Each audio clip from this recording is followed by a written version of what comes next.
நான் அது மாதிரி சொல்கிறதால நீங்கள் வாய்ப்பு கொடுக்காம இருந்துடாதீங்க. எவ்வளோ எமோஷனல் ரோலாக இருந்தாலும் நான் பண்ணுவேன்.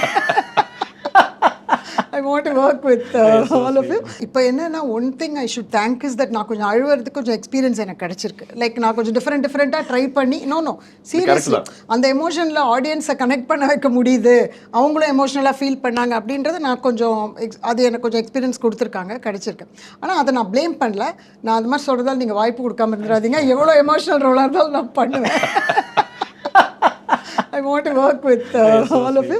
பட் ஸ்டீரியோ டைப்னு சொல்லும்பொழுது ஒன்று டிஃப்ரெண்ட்டாக தான் சார் இருந்திருக்கு. பட் சில படங்கள் நான் பார்த்துருக்கேன், ஒரு அம்மாவோட எமோஷனை வைக்கணும்னு அது ஸ்டோரிக்கு ட்ரூவாக இல்லாமல் இருக்குதுன்றது நமக்கு தெரியும். அந்த மாதிரி சமயத்தில் மட்டும்தான் நான் அதை ரொம்ப ஃபீல் பண்ணுவேன். ஏன் இப்படி நான் கேட்பேன் டைரக்டர்ஸ்ட்டை, இங்கே அழுவ வேணாமே, குழந்தை பிறக்கிறதுக்கும் அழுவோம், குழந்தை பார்க்க முடியலனாலும் அழுவோம், குழந்தைக்கு ஏதாவது உடம்பு சரினாலும் அழுவோம், குழந்தை படுத்தினாலும் அழுவோம்.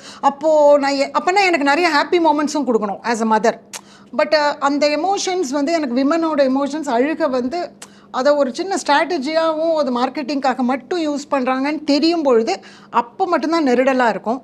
அப்போ கூட நான் ஐம் எ டைரக்டர்ஸ் ஆர்டிஸ்ட், அழுகணுமா அப்படின்னு கேட்பேன். இல்லை அழுக, நல்லா அழுதுருவேன். ஏன் அவ்வளோ அழ வேணாம், கொஞ்சம் குறைங்கம்பாங்க. எனக்கு கொஞ்சம் ஹாப்பியாக இருக்கும், கொஞ்சம் குறைச்சா